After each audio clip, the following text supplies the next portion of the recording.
The topics and opinions expressed on the following show are solely those of the hosts and their guests and not those of W4WN Radio, its employees, or affiliates. We make no recommendations or endorsements for radio show programs, services, or products mentioned on air or on our web. No liability, explicit or implied, shall be extended to W4WN Radio, its employees, or affiliates. Any questions or comments should be directed to those show hosts. Thank you for choosing W4WN Radio.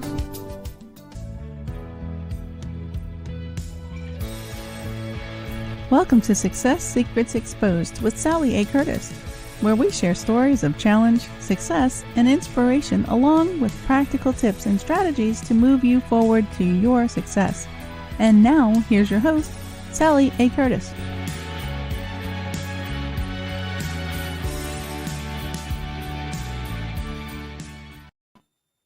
Good evening, good morning, and good day to you all, and welcome to our monthly episode of Marketing Magic with Celeste and myself. Today we're going to be talking about retaining and attracting clients. So a very relevant topic for all of us building our businesses at the moment. So for those that are new to the show, I'm a marketing strategist specializing in speakers, coaches, and consultants. And my area of genius is content repurposing. And Celeste is also a marketing strategist. Yes, hello everyone. Good morning, good night, good afternoon, wherever you are in the world. It's excellent to be with you today to talk a little bit about how to leverage on your businesses and the marketing things that you can use. I'm also a marketing strategist, but I specialize in B2B business. So businesses who are service providers and mostly doing business with other businesses. Beautiful. So for those, again, new to the show, with what we do is we tend to tag team each other as far as our areas of inner genius and giving you tips as it relates to speakers, coaches and consultants and tips as it then relates to the service-based businesses and the marry across that occurs there as well.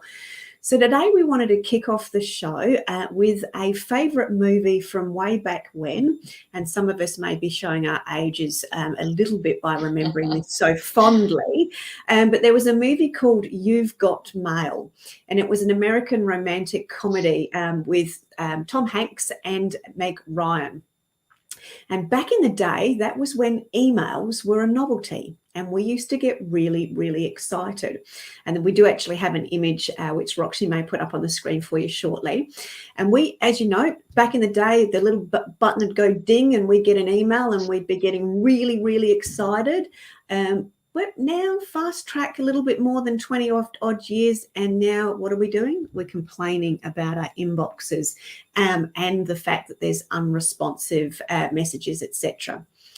But business owners, what we want to share with you today is that the fact that email marketing still remains the best form and most effective method of attracting and retaining customers, with a potential return on investment of up to 4,400%. So we're going to go through and actually unpack some of those elements with you today. Celeste, would you like to add to that at all? Absolutely. And I think we all got caught up into our mailboxes are too packed with stuff, and people start receiving a lot of spams, which puts them off with the email stuff. So I think for businesses, and I think we'll dig deeper into that in the show today, it's about keeping it interesting and relevant to people who are receiving the email. Because reality is, we can talk as much as we like about busy mailboxes and spamming and stuff, but people still reading hundreds and hundreds of emails at any given day. So we still read them. We still want to receive them. Emails still rank at top of preference in terms of how I like to receive my communication from any business. So we can't, as business owners, be put off by the fact that, my clients complain that they're getting spams and they don't want to read my emails.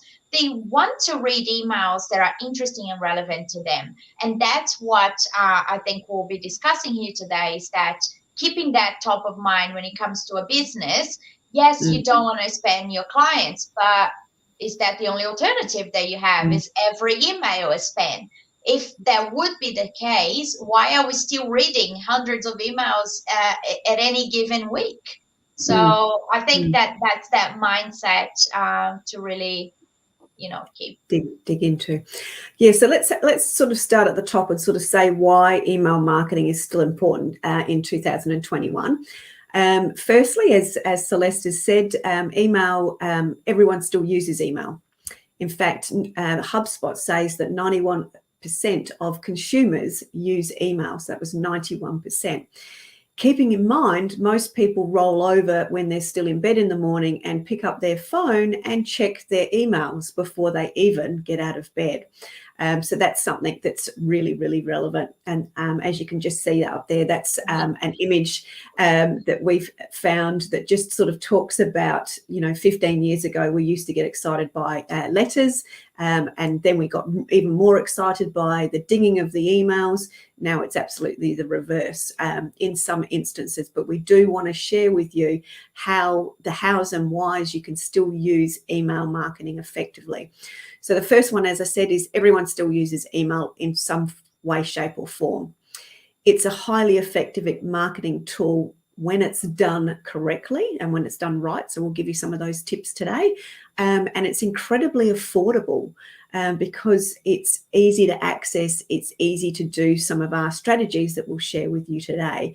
So everyone uses it. It's highly effective when done correctly. And of course, it's incredibly affordable when you compare it to other forms of media marketing or media spend. Yeah, and I think, can I just add to that? I think what Sally just said last is really important.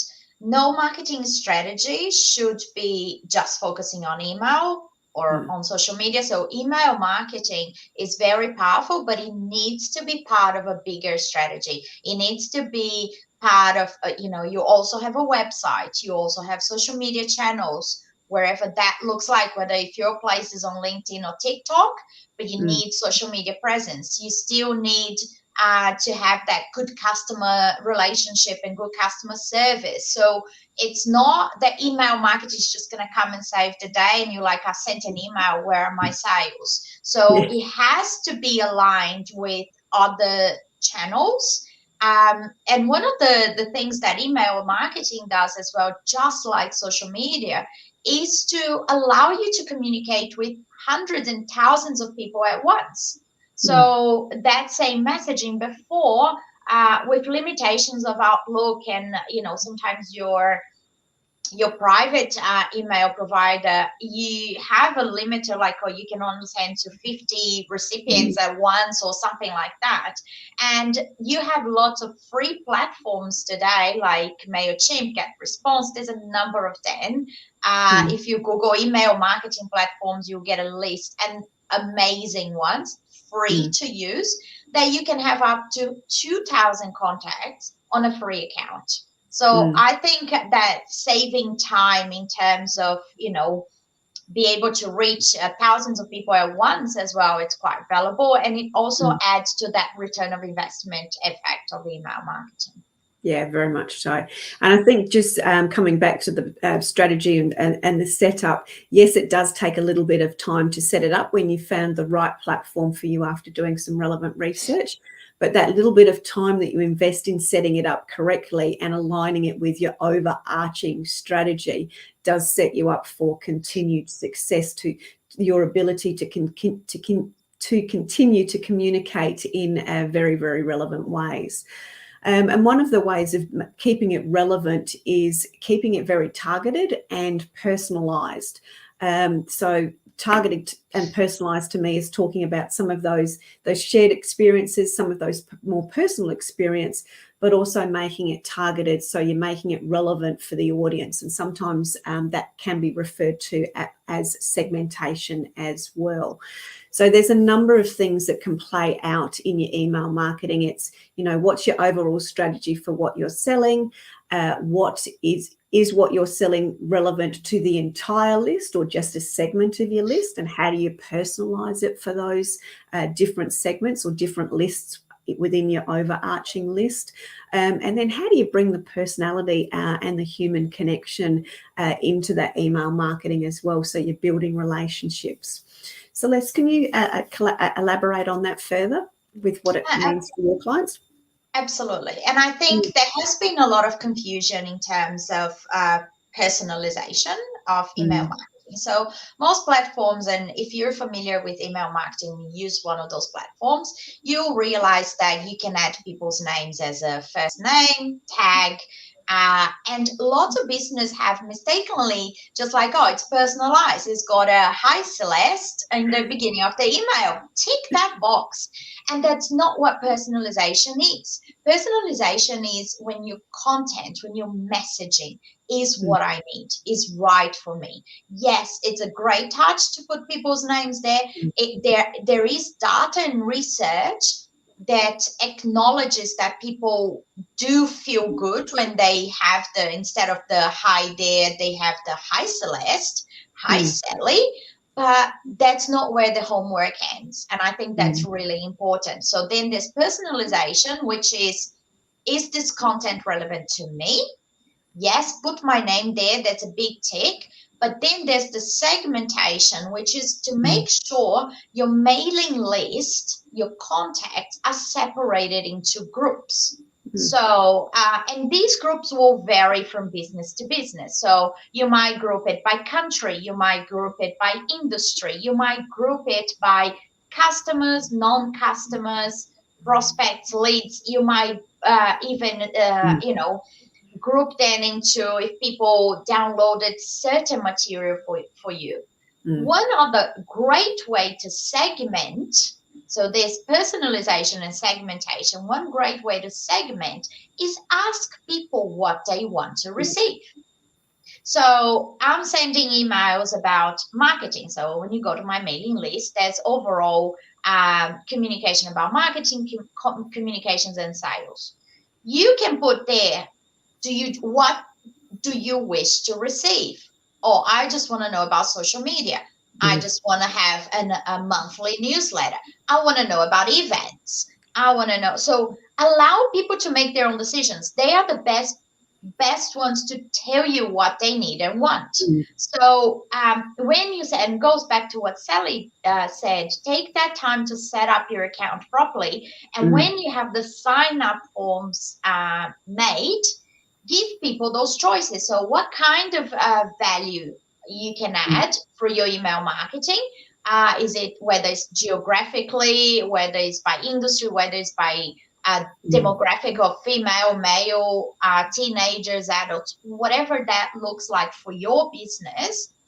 Let people already tick the boxes that they see an alignment with, and then the email marketing platform pretty much does the work for you, because you select the groups you're sending it to, and then you're aligning personalization with segmentation. Yeah, perfect. Brilliantly said. And for those that are in the speaking, coaching and consulting arena, with the speaking as one of the elements as to the way in which you generate leads, what we find in our industry is the segmentation, or the list, the separate lists that we build, and then we have tags to further segment it. Is we usually have a list of fellow speakers. We usually have a list of conference organisers. We usually have a list of our corporate clients, and we have a list of our public clients. So the public clients and the individuals have different information shared with them that the corporate clients do. The conference organisers don't need to know about that stuff. They need to know about something as more significant, like they want to see your latest speaker reel or your speaker one-pager. And then, of course, you've got your speaker buddies that you collaborate with. Well, they just need to know what's going on with opportunities. So if you start with a really good breakdown of your list as to how that needs to look for you, for me, it's done like that. For Celeste's clients, it's based on industry or clients and all those sorts of things. Then you're really, really setting yourself up for success, which then enables you to take advantage of the next element that email marketing enables you to do, and that's to build your credibility and establish authority. Now, how you build your credibility and you establish authority, if you're speaking to a corporate client versus a public client or a speaker, a conference organizer, that is all slightly different. So that's why the added benefit of taking that time to work it out, so you can have a really personalized, very relevant conversation with the people that you've actually got the list split up into. Yeah, absolutely. And I think once you allow people to make that decision for themselves and saying, the topics that interest me are X, Y, and Z, the chances of them unsubscribing are a lot less, because they are receiving what they asked for. What makes people unsubscribe is that I read something about, that's relevant to my industry. So I have some clients who are real estate agents, for example, and they might sign up to my newsletter because they saw a market research that I've released.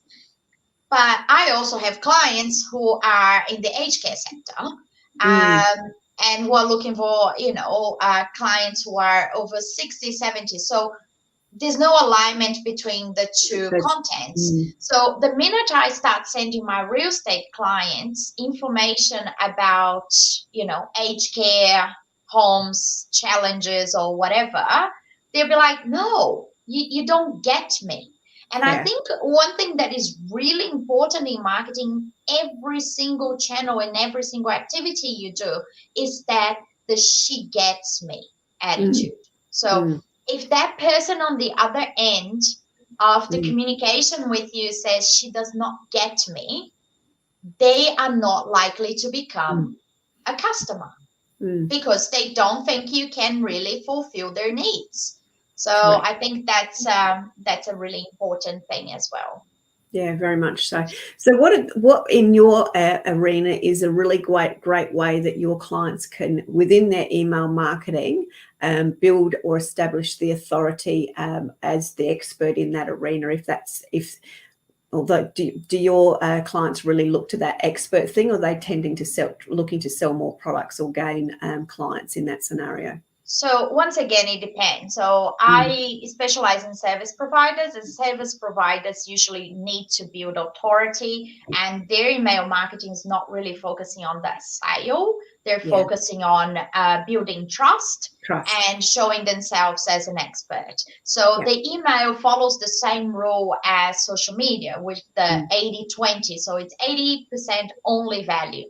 I'm not trying to sell you anything. I'm just giving you free information, showing you a little bit of what I've got, and allowing you to understand my brand a bit better. If you're retail, then email marketing becomes an excellent tool for campaigns, for a specific, Mother's Day campaign. So it's a different strategy. So if you have a retail shop or a restaurant, or you sell, clothing or things like that, email marketing is that perfect platform to sell inventory that you need to get out of the door. So end of season sales, promo codes, because what the email marketing allows you to do as well is the promo codes. So sign up to my newsletter, you receive a promo code, get 20% discount on your checkout on my website. You're going at 360 there. So you're bringing people to the mailing list, you're giving them something to motivate them to go to the website for the purchase. So, and then once they buy, you might create another coupon. So it's all about, for retail, it's about using that platform for sale. So if you are my preferred t-shirt shop, I'm not really visiting you to see you as an expert. I want to see if your t-shirts got quality, yes, but I'm there to buy a product. So I think it's also different courses there, whether you're a service provider or a product seller. Terrific. And I think that analogy of that 80% value and 20% sales or some form of offer is a really great strategy, or something really to have as top of mind as to when you're creating your content and your marketing plans and your campaigns around those sorts of things, to really establish that authority and get that really that high level of brand recognition that's always demonstrating the value, that enables you to always be recognized. And they sort of start to get excited about your emails coming, just like them in the movie where there was that excitement around that. And one of the greatest things you can hear is from your community, I haven't got your email yet, because you're a day behind or something. It's usually in my inbox by 11 on Thursdays, if that's how structured you are. But to be able to have that, that conversation with your community, that they know when you haven't got your email out at your normal time, whatever that may look like, that means they're excited about receiving it. And that comes through building your authority and providing them with that value, like Celeste was saying. And can I just then hop on into consistency? Because this is the other really important thing in email marketing done right, is consistency. So sending me an email today, asking me, nagging me to sign up to your mailing list. So all I hear is crickets. It's detrimental to your brand.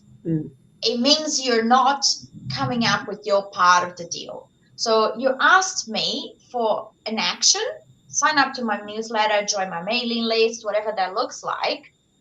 And I never hear from you. I never got anything. That does not send a good message about your brand. So do not promote a sign up form or a mailing. And I've seen it before. I've done a lot of research on websites with a sign up mailing list, join a mailing list, which I deliberately join. And never hear anything. For me, that just doesn't leave a good taste in my mouth in terms of what is it like doing business with you? What can I expect? So then are you going to, if I have a problem in a purchase, are you going to be responsive? Are you going to come up with your promises? So there's a lot of trust that gets broken when you don't do that. And then create your own consistency, whether it's once a month, whether it's a bi-monthly, whether it's once a week. You need to understand what's going to work for your audience and deliver on that. But once you make a promise to send me an email, send me an email. Yeah. And I think that's, I just wrote down as you were saying that with the sign up forms, and I've seen that, and I admit I've done it myself as well. But if you're going to put a sign up form on your website, then the next stages, if you want to call it a campaign, or the next communications or demonstrations of you need to be set up as part of that system. You don't just have a sign up form and then, they get something and then nothing happens. There needs to be some form of touch points to build and continue with that trust. Otherwise, that's where in the very, very first instance, it's email marketing with a sign up form on your website where it leads to nothing is a poor demonstration, and as Celeste said, it's going to break that trust very, very quickly, and make people wonder what the rest of your work is going to be like. So they bail very, very quickly. So let's talk about, I know you talked about the codes, etc. What are some other ways that you can help, email marketing can help to boost sales? So we've talked about it helps to build your credibility and trust. It also helps you to reach out and add value to your audience. You can use promotion codes to get people back to your website. So that's actually probably what would be a really good point to talk on, is getting utilizing email marketing and getting traffic back to your website, and what that does for that full circle side of things, because I know you do a lot of work in that arena. Celeste, if you can elaborate on that for us. Yeah, absolutely. And I think, so what we need to appreciate is that a relationship between a customer and a brand goes through a number of steps. So there's something that marketers, and Sally might expand and fill in the blanks for me on that, that's called the customer journey. So not everybody that comes across your brand is going to be ready to purchase that day, there and then, right? So what happens is that lots of times people come across your brand, whether through internet, you might have a great SEO or a Google ad, or they find you on social media. I find it quite interesting, but it's not for me today. It doesn't mean I'm not in your ideal customer avatar. I can be your ideal customer avatar, but just not be ready for purchase today. Yes. So and whatever that looks like, it could be a service or it could be a product. Oh, I love these t-shirts. I don't really need a t-shirt. It's winter. But when spring comes, I'll be like, those t-shirts, they look pretty great. But what you have to appreciate is that the online platform, and I'm just going to get into that a little bit, the online platforms such as internet, websites, social media, it's busy. I see your ad on Facebook today, but if you don't get my email and start sending me emails, tomorrow I've forgotten about your brand because I've already been reached by 100 other new brands about all sorts of different things. So you got to appreciate that any given customer avatar of yours, it's also a customer avatar for hundreds of other brands. So you sell, mother's t-shirt dresses, and I love dresses, and I'm really keen to that. But then someone else sells, kids' school supplies, and someone else sells decoration for home. I'm in everyone's target audience. When it comes to social media, they're all hitting me at any given time. We're being hit with advertising from a lot of different areas, right? So what I tell my clients is that the email marketing allows, so imagine your social media as a big event. It's a big party. And your customer avatar is, I'm having a drink with Sally. I had a bit of a chat to her. Oh, Sally's interesting. Then I met Paul over there. I moved and I had a chat to him. Then I sat down next to Jack and I'm having a chat to him. So by the end of that night, I would have had conversations with, if it's me, probably 100 people, but a normal person would have had conversations with at least 25, 30 different people at any given big event. That's your social media. Your email marketing is you going to Sally and saying, Sally, here's my business card. Let's go for a one-on-one coffee. Yeah. When Sally is receiving my email, that's the only thing in front of her. Even though she might have 100 emails in her mailbox, when you're opening an email, that has your undivided attention. That's what you're reading at that time. You're not scrolling through all your hundreds of emails like you do with social media. Social media, you're scrolling through hundreds of feeds at any given time. Email marketing, if you get it right and you make that person open it, you have their undivided attention, whether it's for 5 minutes, 2 minutes, 10 minutes, depends on how interesting it is. And that's where your return of investment is. That's where the gold sits with email marketing and makes it extremely relevant to the customer journey. Because I receive your email today, very interesting, I'm not ready to buy.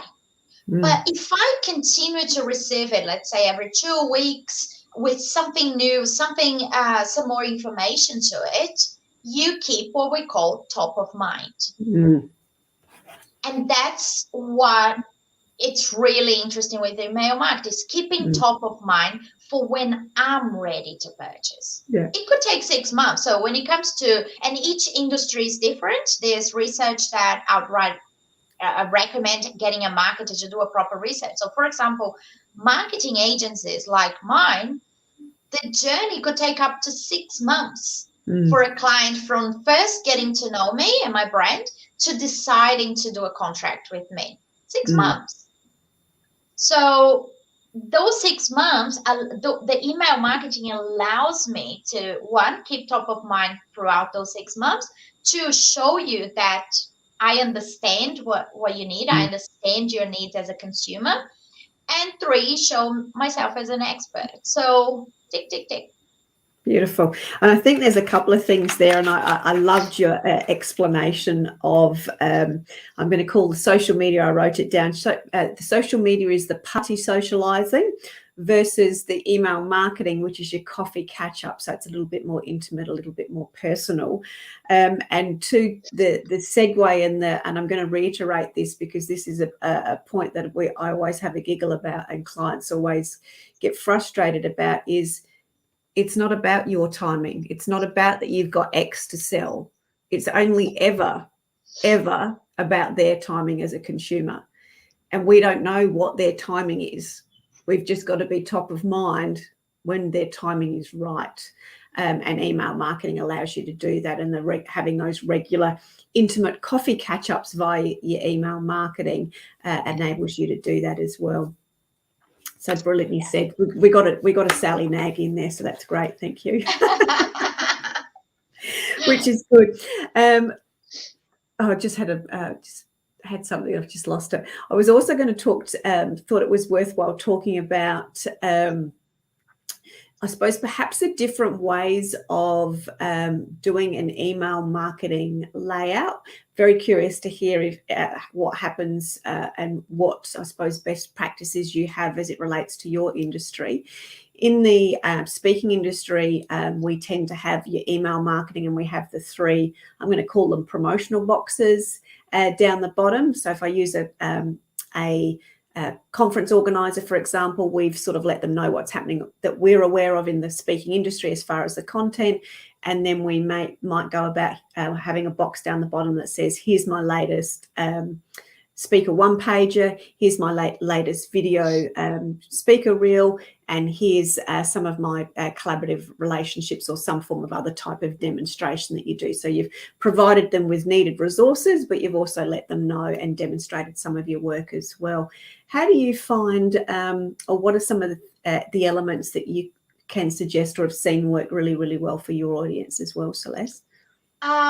So there's a few points. One is that email marketing is not supposed to be an essay of anything. So you need to keep it short, and you need to allow people, so you need to allow them an option to read more.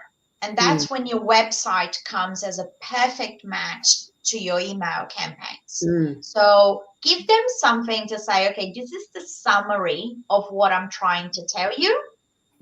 If you have the time and you want to dig deeper and you want to read more, here's a link to a blog or to an area of my website where you can read. You're ticking two boxes for yourself because you're sharing some information, but at the same time, you're allowing people to come to your website. But you're also ticking a box for the client, for the consumer, for the audience, which is, I don't have time. I don't have time for it. Give me a summary. Give me a 2-second, what is in it for me in this topic that I should know? If I have time, I'll go check the rest. So keep it short. Images are excellent. They allow, obviously, our brains read better with short text, an image that tells a little bit. So make sure you make it an interesting layout, but not too busy. But at the same time, I always recommend to my clients A/B testing. So if you're not sure, if it's a new audience to you, if you don't have enough data of what your clients like. So I have clients who are CEOs, and they absolutely hate the pretty pictures and videos and borders and all of that. And they receive from me, through these email platforms, a simple email, which is pretty much text and links. And that's what works for them. The rest distracts them and makes them think, oh, I don't have time for this. So it has to be, Sally said it, I said it a few times, Sally said it a few times. It is about the person who's receiving it. What is it that they like? What is it that they respond better of? So images, videos. Some people need a video, record little videos and have your intro in your newsletter, a video of you saying, hi, this is the news wrap up for the month. And allow them to get to know you a little bit better. And I think that could work really well for coaches and speakers to actually have, instead of having an email written, have a video email. have themselves actually talking to me via email. Hi guys, this month we've done this and that. This is what you're watching for. These are the events coming up. The links are down below. You know, at the end of the day, it has to match and to align to your core business, to the industries you're servicing, and to your customers. So don't get caught up in certain formulas that, you know, you see out there, but less is more. Even though we're saying people want to read your emails, they do not have half an hour to read it. They'll probably spend anything between 4 to 10 minutes if you're very lucky on your email. So be mindful of that. Yeah, I think too, it comes down to, as you said, knowing your audience and also adapting as to what is working what works well for you. And something that I've seen Keith Abraham do, which is one of our Australian speakers, he used to do lots and lots of keynotes for some very, very big organisations. Obviously, has had to pivot his business during COVID to online versions of that. And he still continues to be incredibly successful, but he's also pivoted with his e-newsers, because of course now he's got all of the technology to be able to do videos much easier at home. And he has the most exceptional e-news that comes out every week, and it's a little video, as you said. It usually only goes for about 3, 4, maybe 8 minutes, but just above it he'll give you the 3 or 4 dot points, the summaries of, you know, in it I'm talking about X, Y and Z, because I kept getting asked this question, and I thought it might be relevant to you to move you forward in your business. You know, really succinct, really short, with a really beautiful background with his video, but he's straight to the point, and it's really effective. And that comes out every week, and that is one of the emails that I actually look for. Where's Keith's email today? Because it's, you know, it's quick, it's entertaining, it's relevant, and it's really easy to consume. Digest, really easy to consume. And I think that's what makes that particularly very special.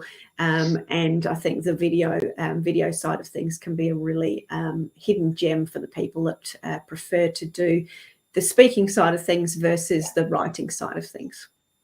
And I think, you know, it's also adapting to your group. So we've spoken about segmentation, and don't be discouraged to actually have, you know, 3 different templates for different groups, because that might be what works best for them. So once again, once you get the mindset that it's not about you, it's about them, making these little modifications and, you know, have your templates ready. This template is for this audience. This template works best for this. And this audience does not want the fluff. They do not want the image. They want a text and some links, and they'll get on with it. So it's about them.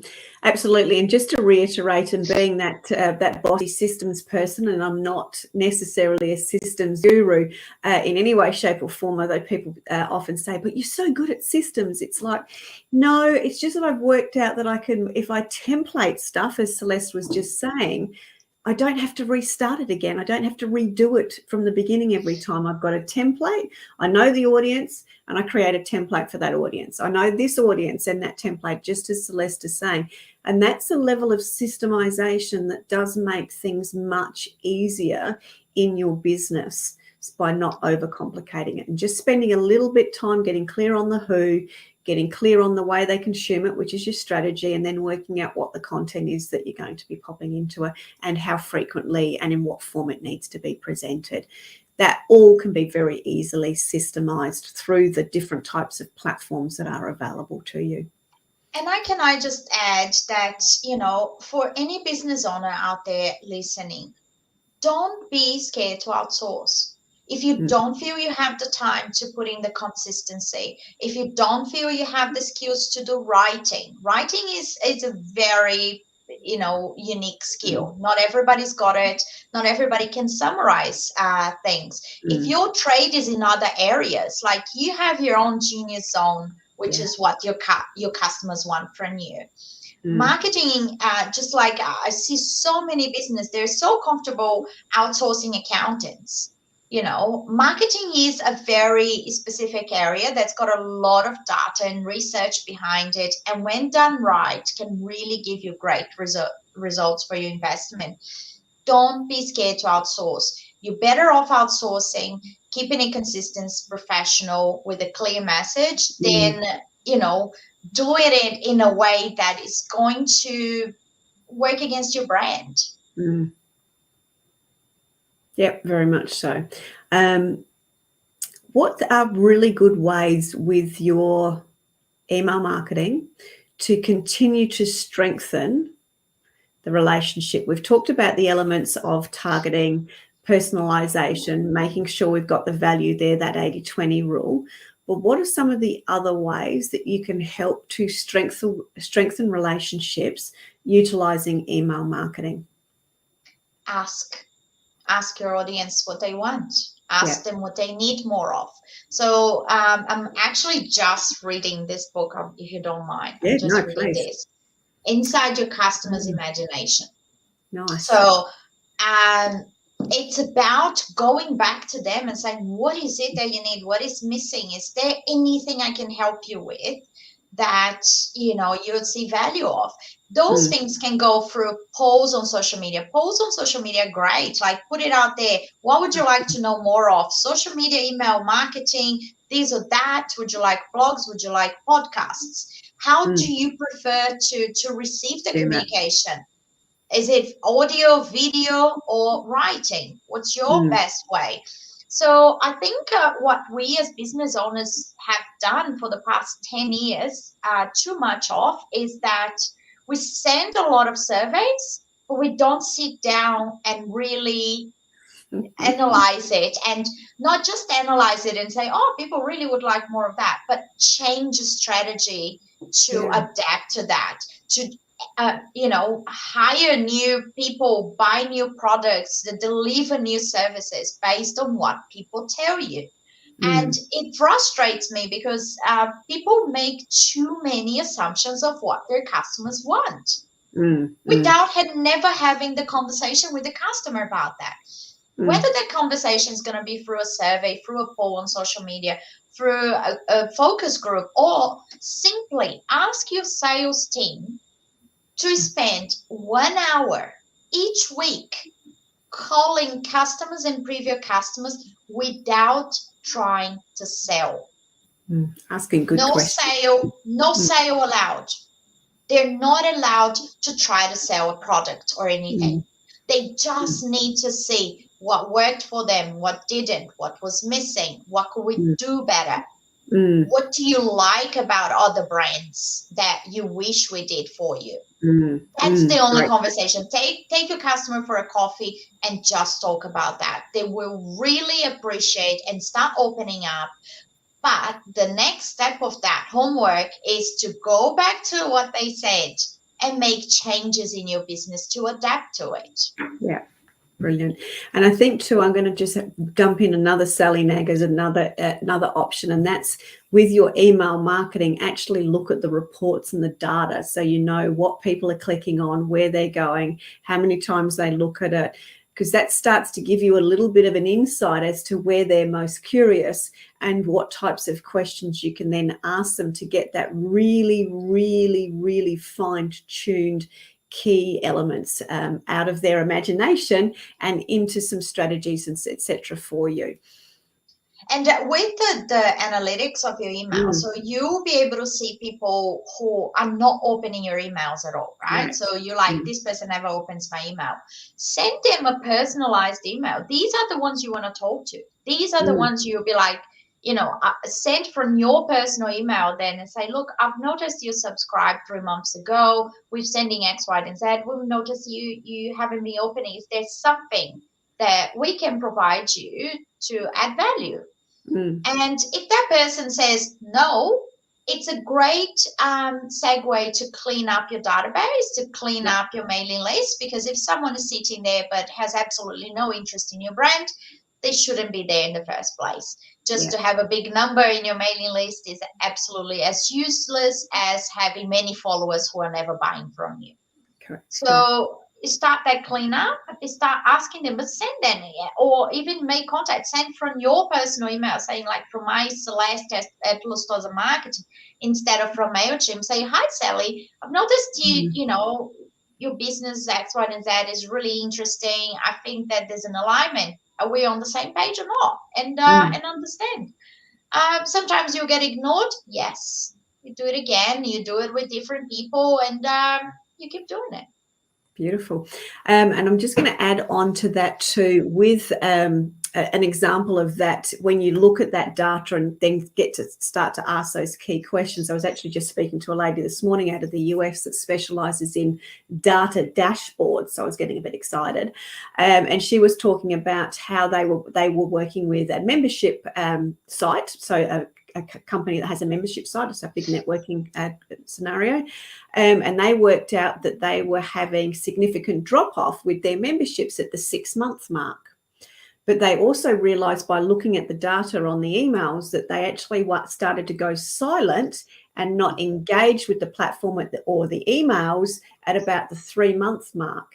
So by asking the right questions and doing a few new campaigns after they'd asked the right questions, they were able to re-stimulate those conversations via the email marketing and get people back onto the platform. So they've actually now got much longer lasting and much more reduced attrition rates with their membership numbers, because they were actually creating more humanized touch points and filling a void that was missing in their client's perspective for what they were looking for.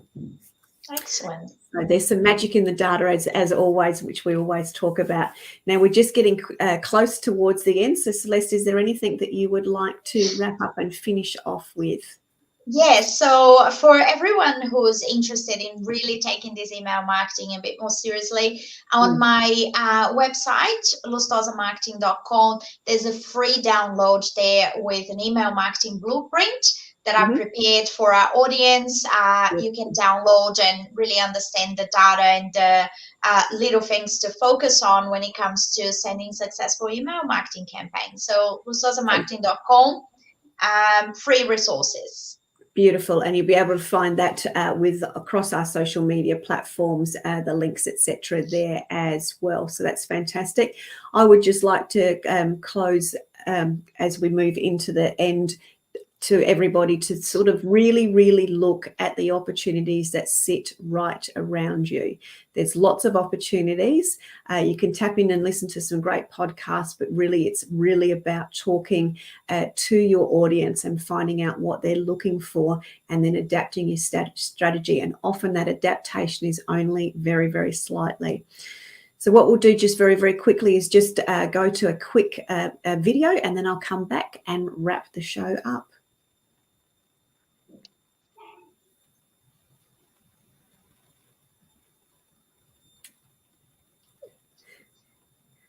Maybe not. That's all right. I will wrap the show up at this point. So what we've got happening for next week, we have a lady by the name of Scarlett on, and she is going to be talking to us about wardrobe systems and how to look at the way in which we display ourselves as a brand and how to make that work for us. So that's next week's episode of Success Secrets Exposed. Again, thank you very, very much, Celeste, for joining us this month as well. I can't honestly remember what next month's topic is, but we will talk about that depending on what the community is looking for. So if you're needing help in a particular marketing area, then we would love to be able to support you and help you if you're keen to just let us know what that may be. So you can reach out to either my Celeste or myself through our websites. So thank you very, very much for joining us, and we look forward to seeing you very, very soon. Thank you very much, Celeste. Thank you.